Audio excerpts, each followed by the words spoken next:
El Averiguadero. Cuando sucede algo y salimos todos para saber qué pasó, se le conoce como El Averiguadero. Muy buenos días, amigos, gracias por acompañarnos en este espacio de Canal 15, el programa El Averiguadero. Mi nombre es Antonio Gaitán, me acompaña mi compañera Brenda Maurer. Brenda, buen día. Hola, Antonio, muy buenos días a todo el auditorio. Recientemente Durango celebró su 457 aniversario. Fue un evento diferente al que estábamos acostumbrados. Las autoridades hicieron presencia en lo que viene siendo la Plaza de Armas, estuvieron también en la Plaza Fundadores. Y digo diferente porque ahora no se invitó público y tuvieron que guardar una sana distancia debido al coronavirus. Uno de los participantes en la sesión solemne fue el historiador Javier Guerrero, quien nos acompaña en esta mañana, y que la verdad, yo cuando escuché su participación me encantó, Brenda. Sí. Me encantó porque empezó a hablar de una historia de Durango, pero la adecuó a la realidad que estamos viviendo. Y entonces abordó algunos datos que yo no sabía que habíamos vivido. O sea, en la historia como que esto después se va diluyendo. Sí, porque se sabe, sí, Durango. Sí. Y de que es en el Durango del presente, ¿no? Y de pronto faltan datos. Siempre es un lujo platicar con el cronista, siempre es un lujo y es de disfrutarse sobre todo. Vamos a invitar a toda la gente que ahorita nos está acompañando a través de televisión, a través de redes sociales, que nos compartan alguna de sus imágenes, porque tenemos también en casa de pronto algunas fotografías que uno dice, oye, esta es desde 1900, Ajá. Mi abuelita, mi abuelito, mi bisabuelo, y es maravilloso. O cuando te platican, ¿no? Es que de este lado no había nada y era así, y aquí solamente estaba esto. Pueden compartir. Vamos a darle la bienvenida, lo vamos a presentar. Bueno, ahorita lo mencionaba, estuvo ahí en este evento, es el historiador, es el cronista oficial, don Javier Guerrero, a quien nos da mucho gusto que esté con nosotros en esta mañana. ¿Cómo está, señor? Gracias, muy buen día. Muchas gracias, Brenda. Gracias, Toño. Muchas gracias por la invitación y un placer estar aquí con ustedes en el Averiguadero. 457 años de la ciudad de Durango. ¿Es de las ciudades más antiguas del país? Del norte de México. Del norte de México. Del norte de México, no es de las más antiguas del país.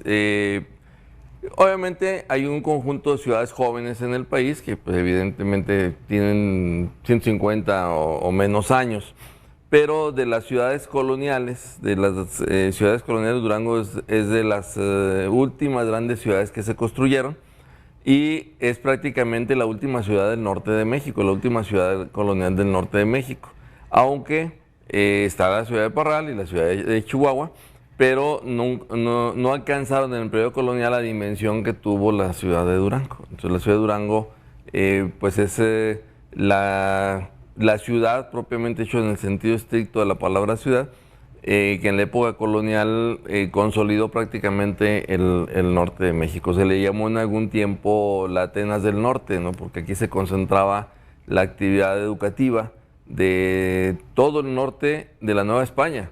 En el norte de la Nueva España estamos hablando hasta los territorios de San Francisco, en California, estamos hablando hasta Nevada, aquí era el punto de concentración.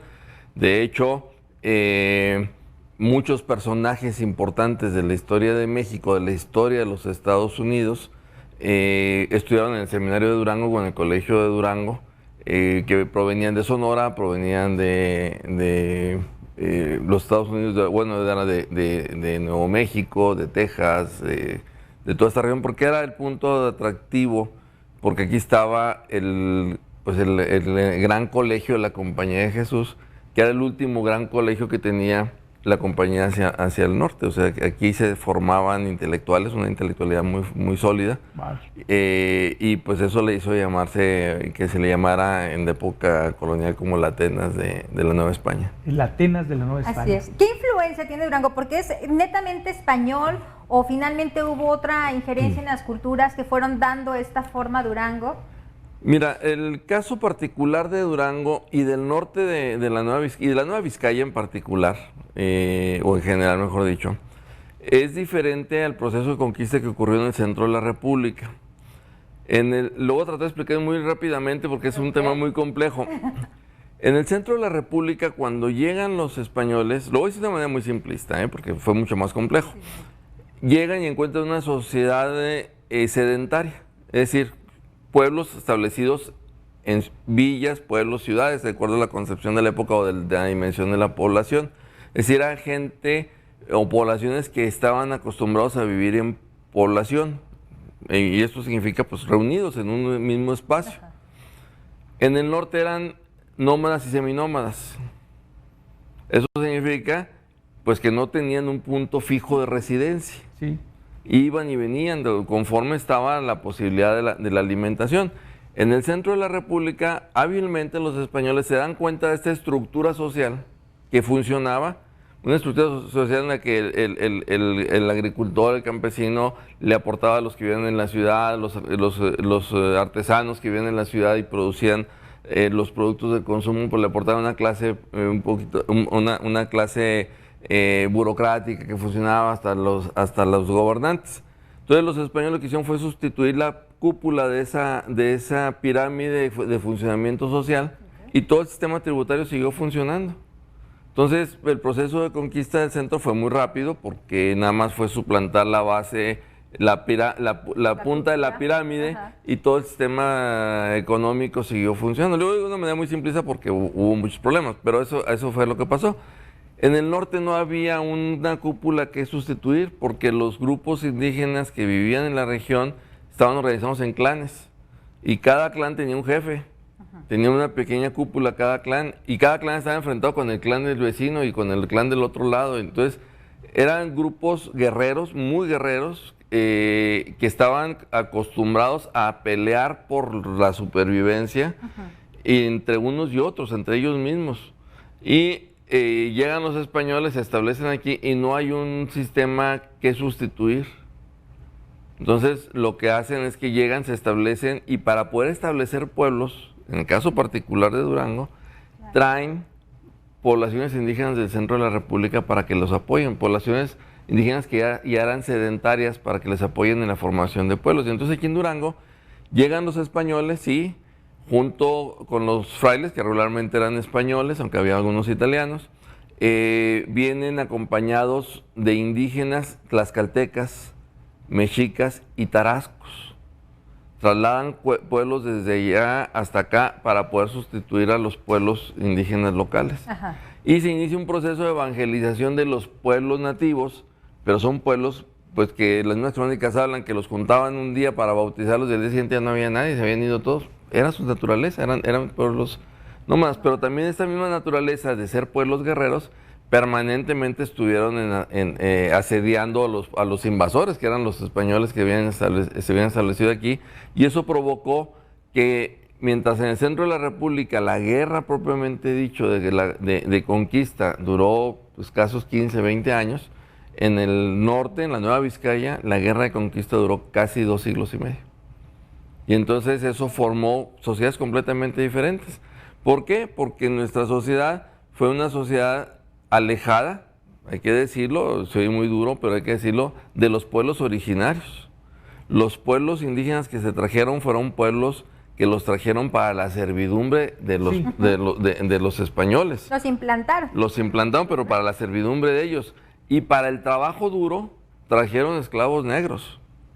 Poco se habla de los esclavos negros aquí en Durango, pero desde un principio trajeron esclavos negros. Desde el mismo Francisco Ibarra traía esclavos negros, o sea, desde un principio se traen esclavos para el trabajo pesado, se traen indígenas del centro para la servidumbre, y a los nativos se les trata de convertir, y en el momento en que la resistencia es muy fuerte de los nativos, la respuesta es una respuesta brutal, porque se inicia un proceso de exterminio de los pueblos originarios de esta región y se suplantan con otros pueblos indígenas.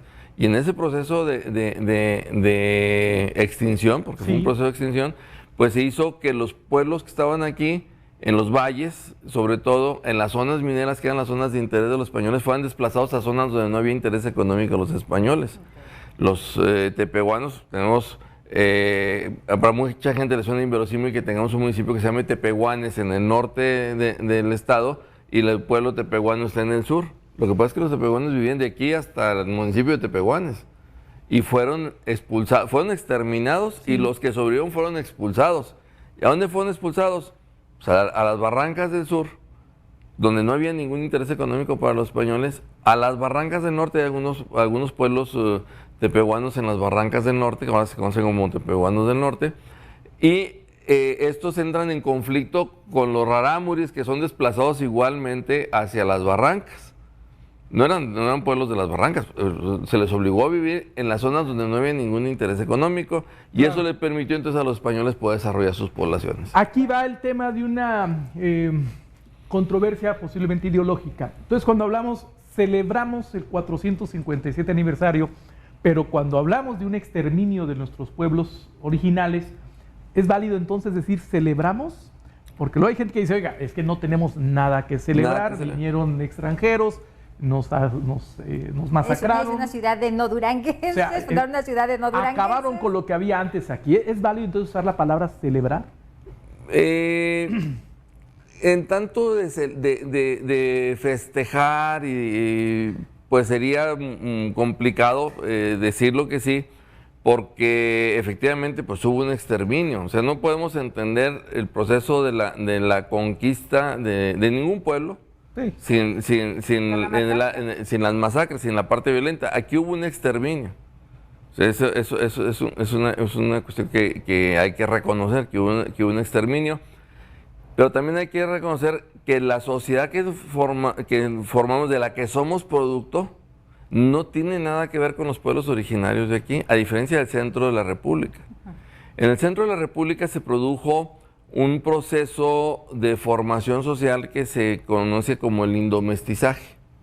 Si llegan los españoles, se establecen y luego se inicia un proceso de mestizaje de los españoles con las indígenas y nace el mestizaje.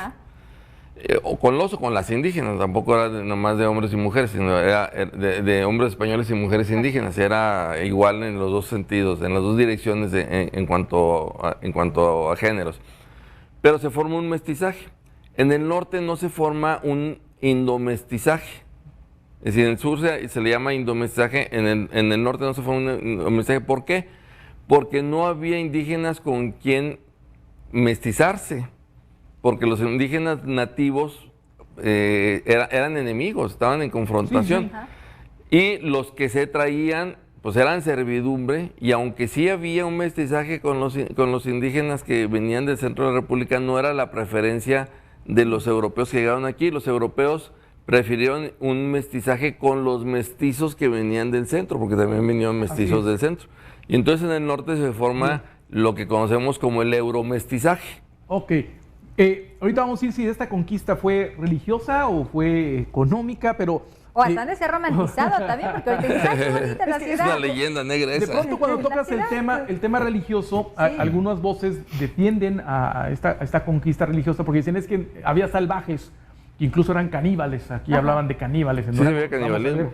Vamos a hablar de ese tema, pero mire, don Javier, vamos a ir con mi compañero Víctor Salas, que se encuentra en el barrio de Analco. A ver si le podemos subir aquí para que nos escuche el historiador. El barrio de Analco, uno de los más viejos. Es el asentamiento más antiguo del Valle de Guadiana, español más antiguo del Valle de Guadiana. El más antiguo del Valle de Guadiana. Y a ver si todavía encontramos algunos rasgos, tal vez de algún Durango no tan viejo, no tan antiguo, pero con algunos tintes de hace algunas décadas. Legado colonial un poco. Lo tenemos ahí, Víctor Salas, ¿cómo estás? Compañeros, ¿cómo están? Muy buenos días a todos y cada uno de ustedes, a todas las personas que nos están observando en estos momentos a través de Canal 15 en El Averiguadero. Espero ya hayan amanecido de lo mejor. Estamos escuchando toda la información que nos están presentando, pero sobre todo estamos muy agradecidos, muy contentos con la visita del historiador aquí a este canal de televisión y el 457 aniversario de la Fundación de Durango. Y efectivamente, en estos momentos, ¿qué creen dónde me encuentro? Estamos en la esquina de Allende y Volantín, en el barrio de Analco, en un lugar muy conocido, muy tradicional. Se trata de La Sultana. La Sultana es una panadería que tiene muchísimos años aquí en Durango, y estamos observando, mira, por acá los trabajadores. Esto de verdad que nos llama la atención, la manera tradicional en la que se dan a la tarea de preparar el pan. ¿Te parece tremendísimo, Toño, Brenda, Maurer, si platicamos con algunos de ellos para que nos comenten exactamente cómo es el preparativo, qué es lo que utilizan para este pan tan delicioso que nos han estado presentando día tras día? ¿Y desde hace cuánto la Sultana ahí en el barrio de Analco. Así es. A ver, platícanos, Víctor. Mira, nos comenta una de las personas encargadas, tiene más de 65 años, esta sultana, esta panadería, y ha pasado de dueño en dueño en dueño. Okay. Han sido bastantes los que han estado como encargados de este lugar. Y bien, pues mira, de verdad que para nosotros es un placer estar en esta área. Señor, ¿cómo está? Muy buenos días, ¿cómo amaneció? Gracias a Dios, bien.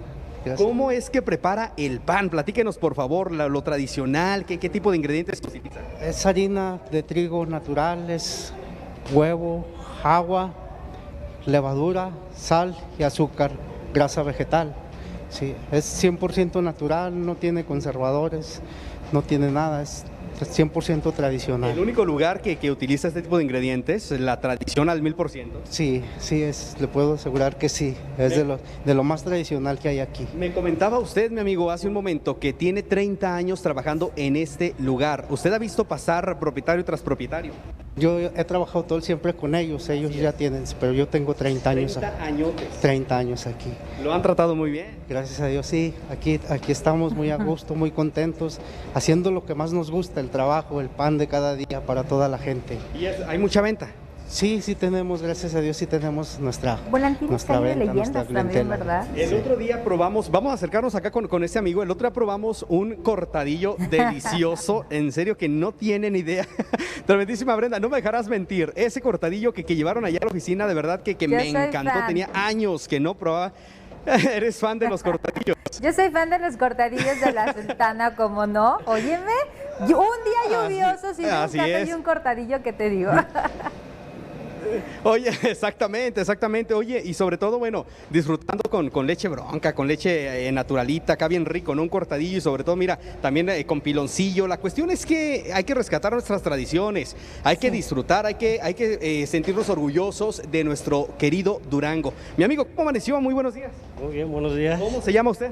Jorge Ruiz Martínez. Jorge. Muchas gracias, Jorge. ¿Usted cuánto tiempo tiene trabajando aquí en La Sultana? Voy a cumplir 22 años. 22 años. Sí. Oiga, pues los tratan bien en este lugar, ¿no?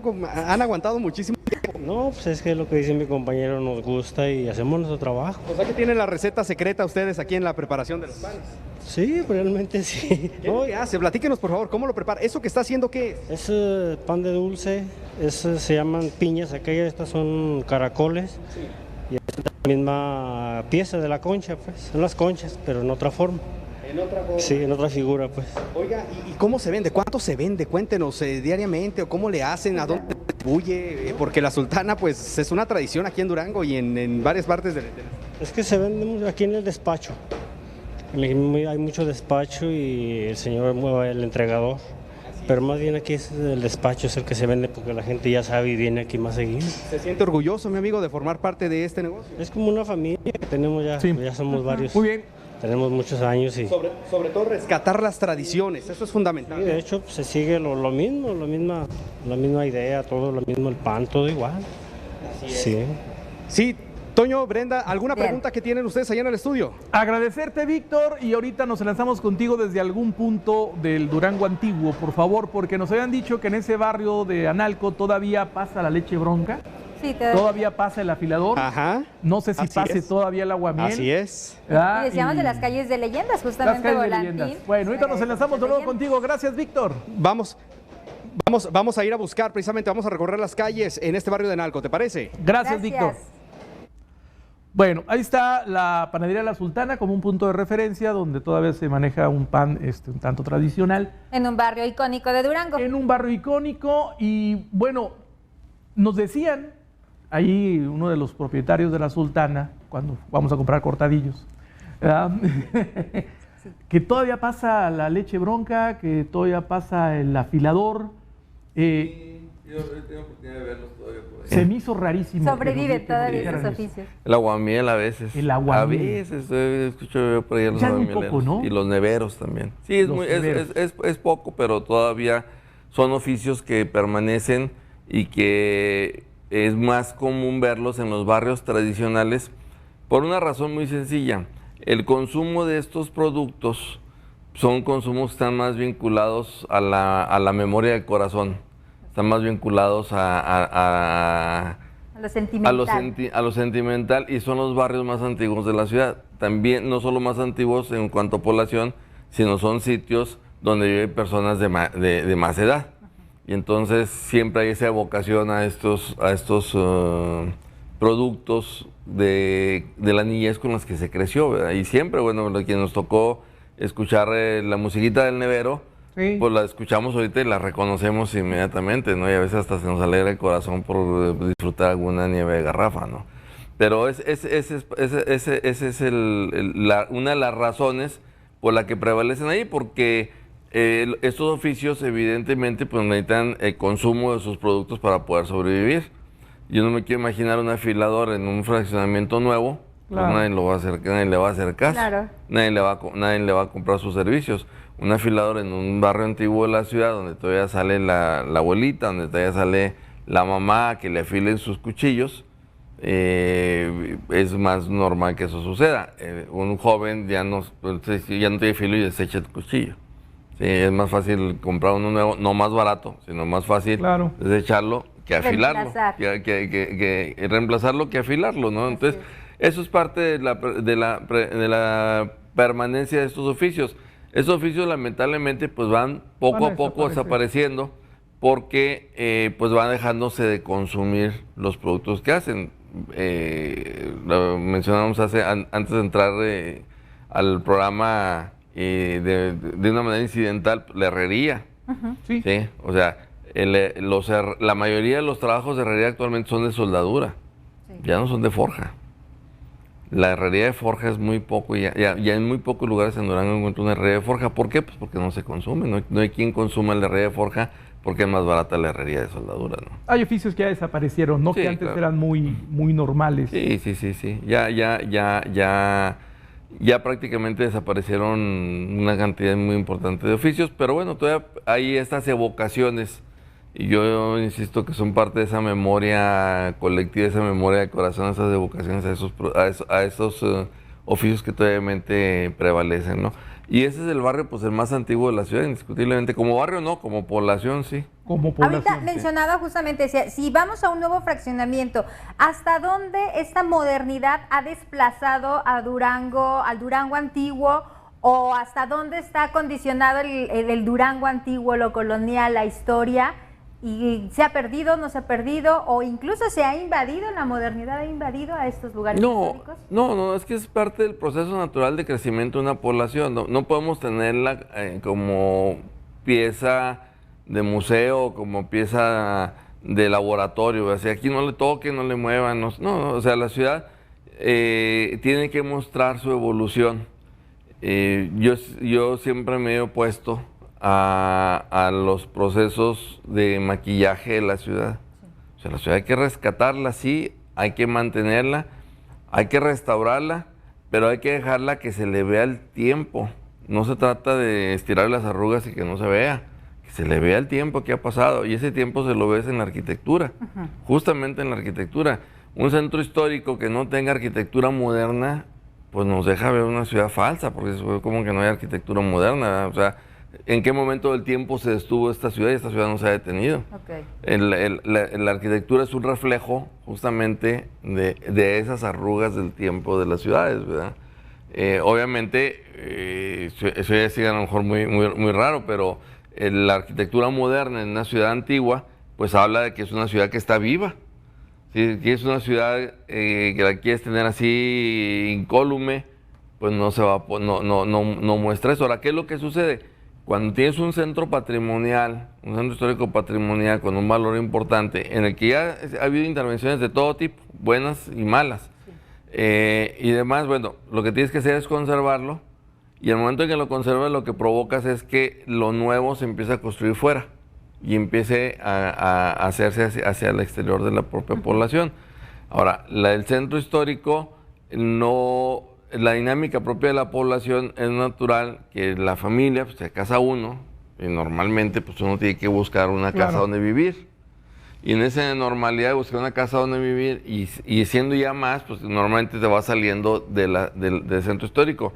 Por eso es que en el centro prevalecen, no necesariamente, pero prevalecen personas mayores, porque los jóvenes que se van casando pues van saliendo o que van construyendo su familia o su hogar, lo van construyendo fuera del centro y se van haciendo nuevos núcleos de población dentro de la propia ciudad y la ciudad va en expansión, o sea, eso es natural de la ciudad. Aquí lo importante es que no perdamos el vínculo con la relación del patrimonio histórico, del patrimonio que tenemos, porque finalmente pues es la historia de nuestra ciudad, es el sentido que te da pertenencia. Cuando sientes orgullo de pertenecer a una comunidad, te integras a ella, la defiendes y luchas por ella. Cuando no sientes orgullo de pertenecer a una comunidad, pues te es indiferente y terminas alejándote. Y lo vemos en todos lados, en la escuela. Si yo soy orgulloso estudiante de tal institución, hasta tengo rivalidad con los otros. ¿Sí? Pero por el orgullo de pertenecer a esta institución. Pero no todos los alumnos son orgullosos de pertenecer a una institución. Y esos alumnos que no son orgullosos de pertenecer a esta institución no quiere decir que sean malos alumnos, simplemente no tienen un nexo que los vincule a ese entorno, a ese ambiente. A esa identidad, claro. A esa identidad, y con mucha facilidad se pierde, pero también se pierde el sentido de pertenencia. Y cuando uno no sabe de dónde es muy difícil construir el futuro de uno. Bien, para cerrar el tema de cómo inició Durango, porque iremos con el tema de las pandemias, dejé una pregunta ahí en el aire. ¿Fue una conquista económica? ¿Fue una conquista religiosa en el nombre de Dios? ¿Se aplastó pueblos? Porque luego también está esa controversia y lo dicen, no, es que no vinieron a aplastar porque en ese entonces eran salvajes, caníbales. Entonces, ¿qué pasa también con esa controversia? Hay una leyenda negra en ese sentido. O sea, hay que ubicarse. Es una cosa que es muy difícil para uno desde la época actual. Hay que ubicarse en el pensamiento de la época. Es muy fácil ahorita juzgarlo con los valores y la visión que tenemos en la actualidad, pero hay que hacerlo con el pensamiento de la época. Estamos hablando de un pensamiento en el que los conquistadores prevalecía todavía un pensamiento medieval, un pensamiento mágico medieval. Es decir, estamos hablando, no se pensaba como ahora, evidentemente. Que había intereses económicos muy fuertes, pero también hay que decirlo, hubo dos procesos de conquista diferentes antagónicos. Y aquí la Nueva Vizcaya fue ejemplo de ese antagonismo. Uno fue la conquista espiritual y otra fue la conquista material. Y es totalmente falso que la conquista espiritual iba por delante abriéndole paso a la conquista material. Los evangelizadores que fueron los encargados de la conquista espiritual, en este caso en Durango, franciscanos y jesuitas en ese orden, ellos traían la consigna plena, ¿sí?, en ese pensamiento medieval de convertir a estos bárbaros, salvajes, como se les identificaba con la visión de aquella época, convertirlos al cristianismo, hacerlos buenos hombres. ¿Sí? Y hacerlos cristianos y en ese sentido hacerlos hombres. ¿Sí? Y para eso había que bautizarlos y había que evangelizarlos. Y esa era la función que ellos tenían. Y ellos permanentemente estuvieron en conflicto con los conquistadores. Porque los conquistadores no venían a evangelizar. Ellos venían a hacer la América, a hacerse ricos. ¿Sí? A posesionarse del territorio y obtener las ganancias, las más que pudieran de ganancias del territorio. Así, de una manera muy simplista. Entonces eran dos visiones diferentes. Y en esta visión, el indígena nativo, que lo mencionamos, era guerrero y que estaba en un proceso de resistencia, pues es exterminado, pero no por los evangelizadores los protegen. Y había un principio, una máxima moral muy simple en ese momento. Prevalecen en la religión de los conquistadores, pues los mandamientos. Y uno de esos mandamientos es el no matarás. ¿Sí? Entonces, oye, pues es una contradicción, se estaban matando a todo el mundo, ¿verdad?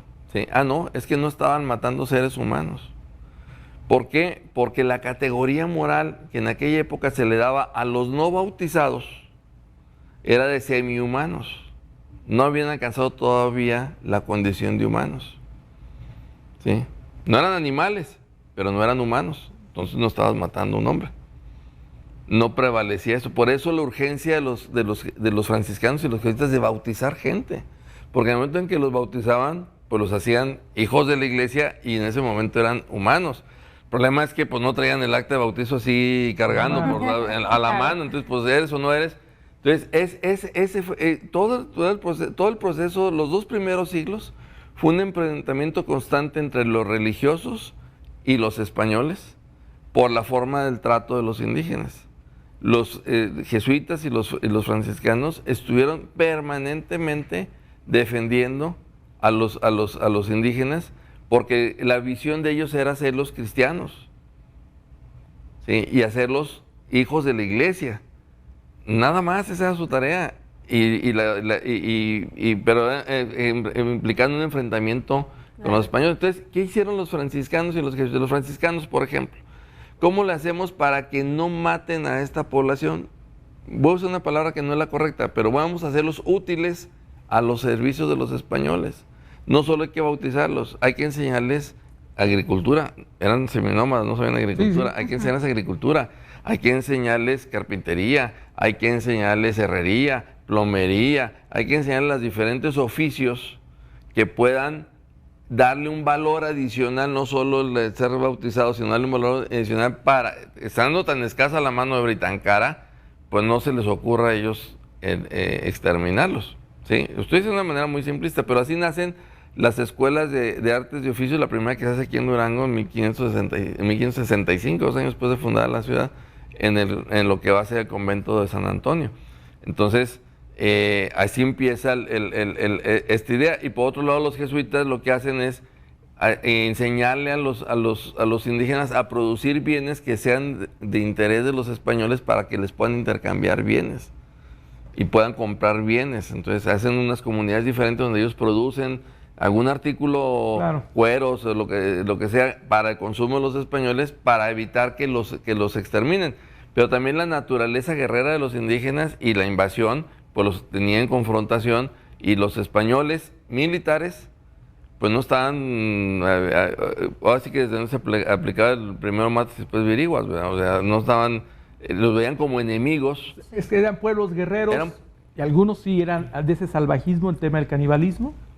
Sí, eran caníbales, pues, o sea, es que era parte del proceso evolutivo que tenían. Pues algunos grupos eran caníbales en la sierra, en las quebradas había algunos grupos caníbales. De hecho, hay una descripción del padre Hernando Santarén. Yo les digo que es la primera referencia gastronómica que tenemos de Durango, donde en su Anma, si mal no me equivoco, en 1603, 1604 aproximadamente, describe el sabor de la carne humana y está describiendo cómo los acaxes estaban preparando lo que ahora llamaríamos un pozole, ¿sí? Un pozole que de ahí viene el nombre, humanos. Justamente. Ya había pozoleros. Sí. De ahí viene el nombre, exacto. Lo que ahora llamaríamos un pozole. Describe un pozole, con cuerpo humano, sí, nada más que era con cuerpos humanos. Y el padre Santarén pues seguramente los probó porque los describe. Dice que la carne del hombre blanco es magra como la del pollo. Así es. Señor, si nos permite, vamos a hacer una brevísima pausa, claro, y regresamos para retomar justamente estos temas de la historia y cómo se escribe en la nueva historia de Durango. Tenemos algunas fotos, ahorita las mostramos, nos están enviando muchas fotos. Sí. Te voy a enviar otras más, Cucuy, por favor, Sote.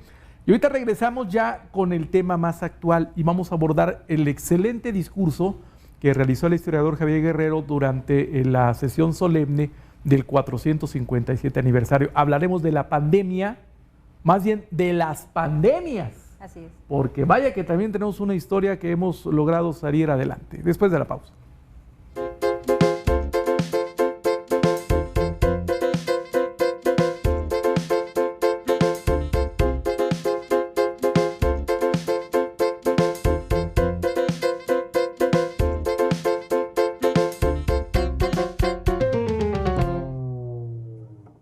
Regresamos. Ya regresamos y mire, vamos en este momento con mi compañero Víctor Salas, bueno, unos minutos más, nada más para precisar algunos datos que nos dieron de la panadería La Sultana y el por qué fuimos a la panadería La Sultana. Ahí me sorprendió de que decían, tenemos 64 años y ya nos dice el historiador que no.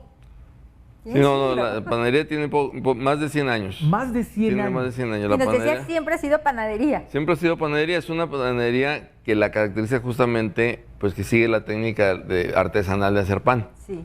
O sea, es pan más que pan tradicional, es pan artesanal, es pan todavía hecho pieza por pieza a mano, ¿verdad? ¿Cuántas quedarán de esas? Todavía hay varias panaderías, todavía hay una tradición panadera aquí en Durango importante, entonces no todo está mecanizado, o sea, todavía hay muchas panaderías con las características, pero esta es una de las más antiguas.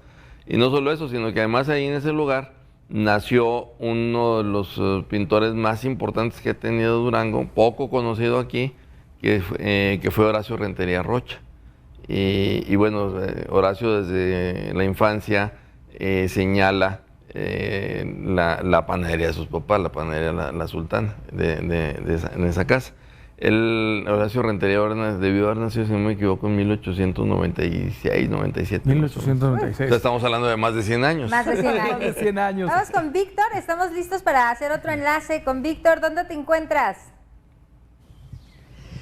Compañera, nuevamente muy buenos días. Nos encontramos en estos momentos en el Templo de San Juan Bautista, en el barrio de Analco. Y mira, efectivamente queremos comentar la historia de este lugar tan maravilloso, el cual estamos apreciando aquí a nuestras espaldas. Vale la pena hacer un recorrido por estas calles del barrio antiguo de Analco.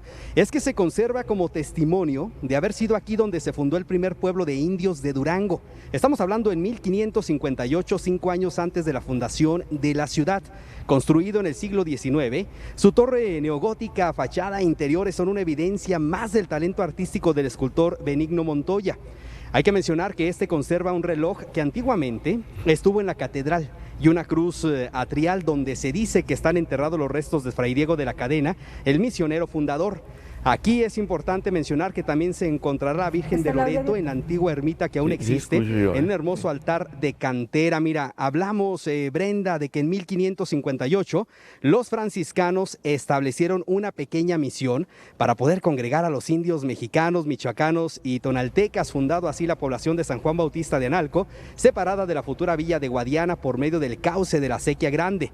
Para 1778 se inició la construcción del templo actual, quedando concluido en la primera mitad del siglo XIX, y los trabajos de cantería datan de 1906. Bien. Es importante comentar que cruzar el bulevar para internarnos por la calle de Analco nos llevará a este barrio tradicional, y desde lo lejos destaca en la perspectiva del inmueble su torre de 2 cuerpos de estilo neogótico con sus arcos ojivales, que combina con su fachada de estilo mujedar y de techumbre crónica. Mira, también es de admirar, Brenda, Toño, el notable trabajo de piedra tallada que ornamenta tanto su portada como las ventanas de su fachada.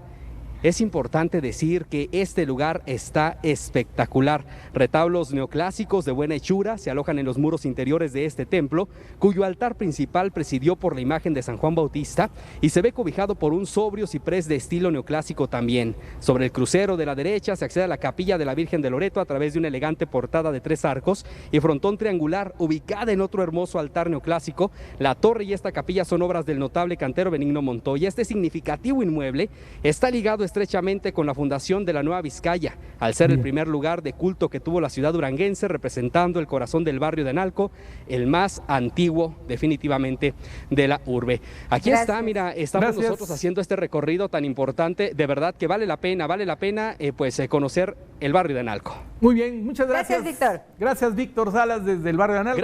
Gracias, compañeros. Gracias. Bueno, don Javier, pues bueno, ahí está algo allí, obviamente Víctor nos leyó ahí algo de la historia. Parte de la iglesia, sí. Parte de la iglesia. Y ahí está, muchas gracias a Víctor. Es que luego el tiempo nos va a comer.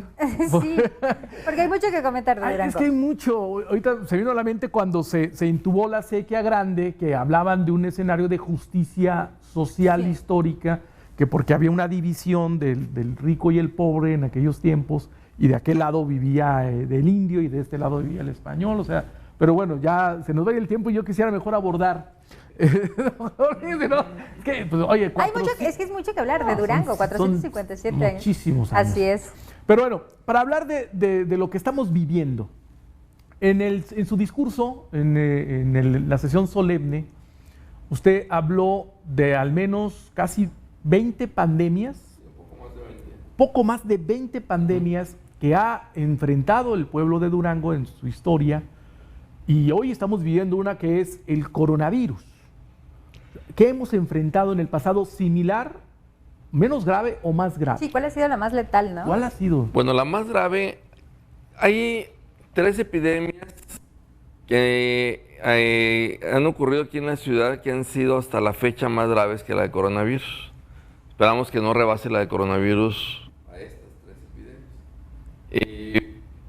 Las condiciones evidentemente en que ocurrieron y cuando ocurrieron eran muy diferentes a las actuales en cuanto al desarrollo de la medicina, pero las condiciones en que ocurrieron en cuanto a la forma de atención son prácticamente la misma, luchando contra lo desconocido, sin material para enfrentar la condición, con un personal médico muy disminuido en cuanto al número de médicos frente al tamaño del problema que se enfrentaba. Y bueno, eso fue un común denominador, o ha sido un común denominador en todas estas epidemias. La más grave que tenemos perfectamente documentada fue una epidemia que duró 7 años, que esperemos que esta no vaya a vencerla, ¿verdad? Llevamos 4 meses y estamos enloqueciendo. Esperamos que esta no vaya a vencerla. O sea, la que más tiempo duró poquito más de 7 años, casi 8 años. Empieza a fines de 1897 y termina en 1905, mediados de 1905. Esta fue una epidemia de tifo. Y esta epidemia en el estado dejó 2.600 muertos. Aquí en la ciudad de Durango dejó 1.100 muertos. Solo la ciudad. Solo la ciudad de Durango. Estamos hablando de una ciudad de Durango que entonces tenía 24,000 habitantes. Sí, es importante que la referencia de la población. Del tamaño de la población, si estamos sobre 24,000 habitantes, dejó 1.100 muertos. O sea, es una cantidad pavorosa. Un muerto que sea es terrible. Pero bueno, estamos hablando de una epidemia terrible. Esto obligó a que se hiciera el segundo panteón de epidemias de Durango, que hubo un anterior que ahorita lo voy a mencionar. Obligó a que hiciera el segundo panteón de epidemias porque sin ser peyorativo el oficio, evidentemente, pero así se refiere los muerteros, es decir, los enterradores, no se daban abasto para sepultar a los cadáveres. Pero además, estando bajo efectos de una epidemia, pues nadie los quería sepultar, ¿verdad? Porque había que manipularlos y no se sabía ni cómo se contagiaban ni nada y demás. Entonces, pues se hizo un panteón de epidemias fuera de la ciudad, un panteón que estaba por atrás del cerro del mercado, más o menos donde es la colonia Luz y Esperanza actualmente, arriba de la López Portillo, por allá. Ahí estuvo el segundo panteón de epidemias. Se hicieron unas grandes fosas y ahí se llevaba y se sepultaba a los muertos. Lo que se hacía era enredados en cobijas con cal para protegerse del posible contagio. Se depositaban en la fosa y se les echaba cal y una capita de tierra y esperaban los del día siguiente. Los muertos se llevaban literalmente en carretones, ¿sí? Entonces, pues fue terrible para la ciudad esta epidemia. Ha sido documentada, la más grave que hemos tenido. Digo documentada porque hay otra. ¿De qué dijo la epidemia? De tifo. Hubo otra de cólera en 1789, que fue la que propició que se construyera el primer panteón de epidemias. El primer panteón de epidemias estaba también al pie del Cerro del Mercado por enfrente, más o menos donde está el Sky Park, ahí donde estaba la colonia de acereros. De hecho, cuando lo estaban haciendo y empezaron a escarbar, empezaron a aparecer cuerpos, y fue en época en que encontraban fosas aquí por todos lados. Entonces, pues una fosa y demás, no, le dije, pues es que esa no es de esas fosas, esa es una fosa de epidemia. Está más grave porque es una epidemia, hay una epidemia de cólera y no se sabe bien a bien la vida del virus que provoca el cólera, entonces puede desatar otra vez una epidemia de este tipo. Bueno, se hicieron las medidas sanitarias pertinentes, pero se construyó ahí. También esa epidemia de cólera de 1789 provocó que fueran muchas muertes, tantas muertes que no la hemos acabado de documentar. Digo, no la hemos acabado de documentar porque es una epidemia que yo he estado trabajando, estudiando, pero acabó prácticamente con el 10% de la población de la ciudad de Durango. El 10% de la población de la ciudad de Durango de ese momento. O sea, estamos hablando que 10 de cada 100 personas se murieron. O sea, es muchísimas personas las que murieron. Y esta epidemia fue causada adicionalmente, o tuvo un agravante, porque en 1784 hubo una explosión de un volcán en Islandia que creó un gran volcán que lanzó una gran capa de ceniza y cubrió prácticamente todo el hemisferio norte.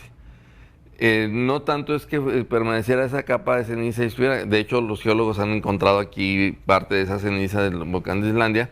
Lo que pasó es que provocó que no hubiera lluvias, y al provocar que no hubiera lluvias se inició un proceso de una sequía muy larga, y la sequía concluyó con la epidemia. Entonces tuvimos una hambruna en la que hubo muertes por hambre, lamentablemente hubo muchas muertes por hambre, y luego terminamos con una sequía. Terminamos con el cólera. Entonces fue terrible esa epidemia. Cualquiera de estas dos son las dos más graves que han ocurrido en Durango. ¿Y la tercera? Pero la tercera, que es la más documentada, porque esa fue una pandemia, estas fueron epidemias. Esta fue una pandemia, la de 1918, la de fiebre española. La fiebre española de 1918 llega a México en octubre de 1918 a Nuevo Laredo. Llega por Laredo a Nuevo Laredo. Hay que recordar que Durango en aquel entonces tenía un ferrocarril diario de Durango a Nueva York que pasaba por Laredo y por Nuevo Laredo. O sea, había un tráfico, un tránsito de mercancías y de personas muy fuerte. Bueno, esta epidemia se propagó a través del ferrocarril. El medio, la movilidad fue el ferrocarril. La fiebre española entra a Laredo en septiembre de 1918, a Laredo, a Nuevo Laredo se presentan los primeros casos en los primeros días de octubre, y aquí en Durango la primera muerte por fiebre española ocurre el 10 de octubre de 1918. Y es un comerciante que había estado en Torreón haciendo compras y demás, y viene y muere aquí en Durango, venido por el ferrocarril. Al día siguiente muere un militar que era de los que vigilaban el ferrocarril, de los que acompañaban en la guardia del ferrocarril. Los ferrocarriles antes llevaban militares permanentemente. Muere en el hospital militar de aquí de Durango, y encontramos inmediatamente dos focos de la epidemia, porque esa la tenemos localizada hasta por casa, donde se dio casa por casa. Y los dos focos se dan, uno en el hospital militar, ahí se da el primer brote importante. Este soldado que llegó ahí infectó a más y hubo varios muertos en el hospital militar. Y el otro brote se da en la cuadra del ferrocarril, es decir, la colonia de los ferrocarrileros, y de ahí se esparce por toda la ciudad.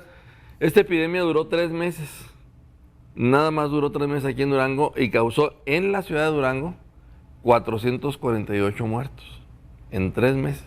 Fue devastador. Fue devastadora. Esta llevamos 3 meses y lamentablemente llevamos 60 y tantos fallecidos aquí, creo que ya 70 fallecidos aquí en la ciudad de Durango. Es decir, en el mismo periodo de la epidemia, pues aquella fue muchísimo mayor que la epidemia que de 1918, ¿no? La del 18 fue de 448 muertos en la ciudad de Durango.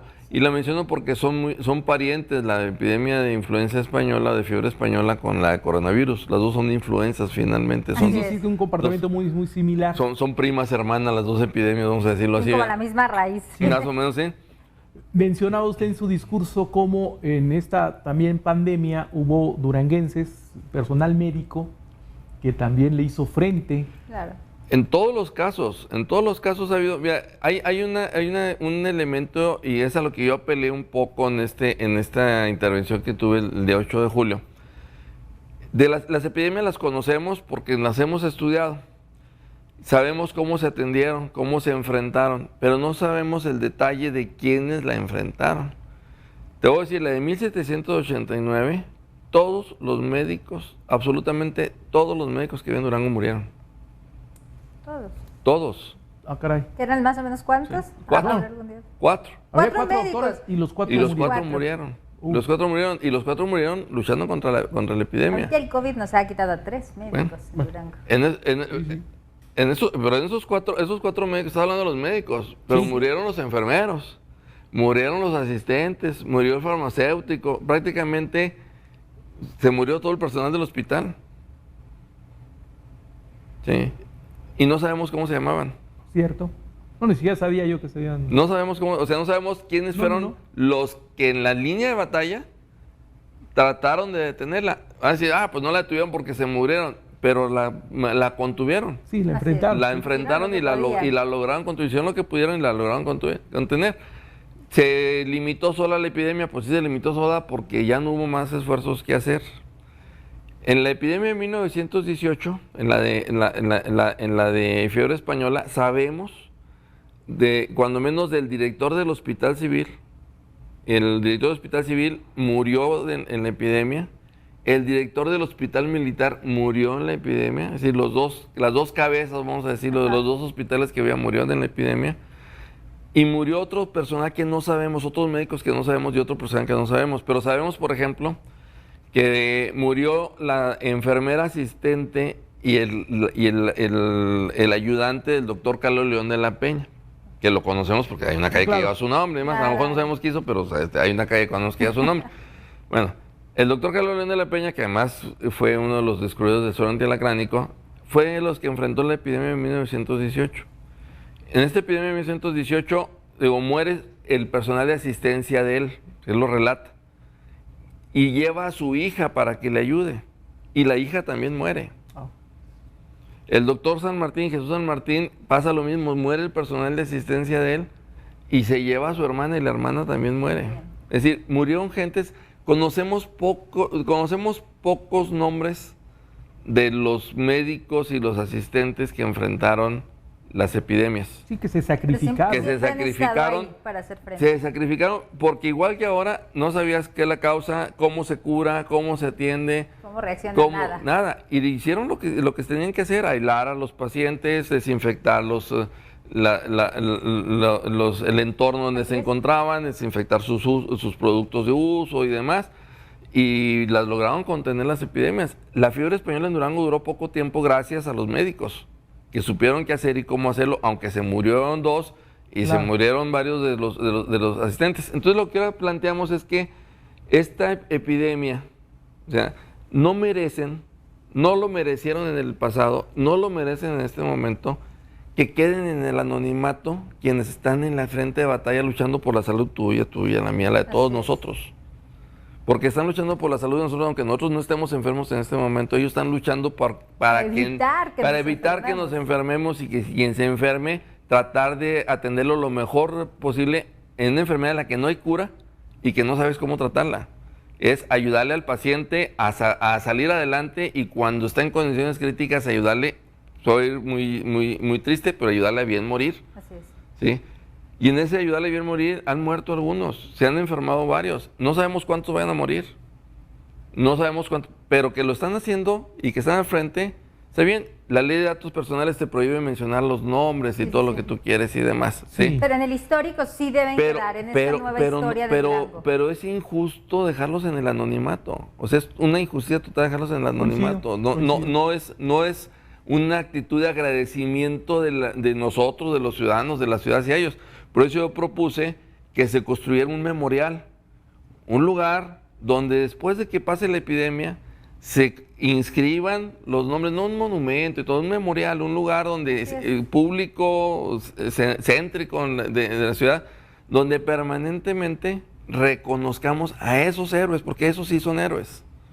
Reconocer a esos héroes por su nombre y apellido. O sea, tienen nombre y apellido. Es injusto que pasen desapercibidos y que se olviden, y que sea un motivo de orgullo para todos los duranguenses, pero sobre todo para sus familias. ¿Qué le dijeron las autoridades? Nos queda poco tiempo, no sé, ¿qué le dijeron? El gobernador se sumó. ¿Dijo que sí? Ahí mismo se sumó, dijo que le parecía muy bien, que le gustaba la idea. De hecho, cuando terminó la ceremonia me mandó a llamar, me dijo, oye, ¿dónde lo instalamos? ¿Dónde hacemos el memorial? ¿Verdad? Sí. Digo, bueno, pues en una primera instancia yo sugeriría reserva de que después se discuta bien el proyecto en las Alamedas. Las Alamedas. Las Alamedas, que es un punto céntrico, un paseo céntrico de la ciudad. Muy significativo de Durango. Y muy significativo de Durango. Y el alcalde también me comentó diciéndome que, bueno, pues ya el gobernador se sumó, pues vamos a sumarnos, pues bueno. Bien. Bueno, se nos está terminando el tiempo. Terminó el tiempo. Bien rápido. Don Javier, todo esto que está usted platicándonos,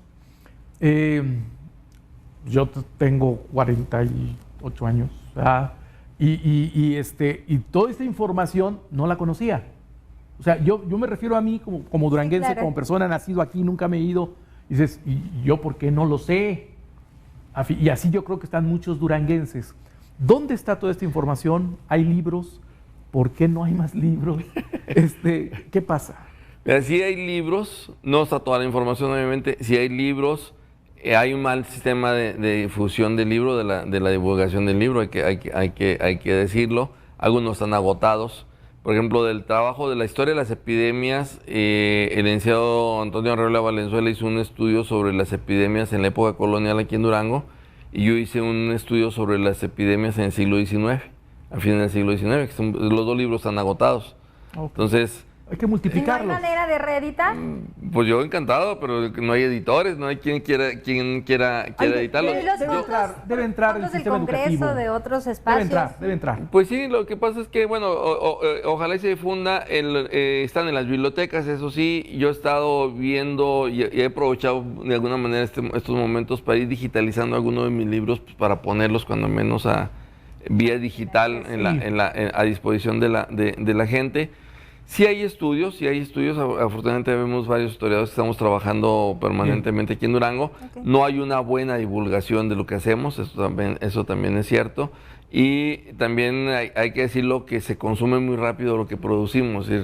Haces un libro, los tirajes no son muy grandes, desafortunadamente, y se agotan rápido, ¿verdad? Los libros, por esa misma razón. Ahí las autoridades tendrán que entrarle, esto hay que promocionarlo más, nosotros como medio de comunicación. También tenemos una responsabilidad, Tenemos una ¿no? Y responsabilidad, también hay que tomarlo entonces, más. no digo, no más allá, no, también nosotros. No, los medios de comunicación, o sea, no hay ninguno, perdón, pero ninguno dígalo. que tenga un espacio destinado a la promoción de la identidad duranguense.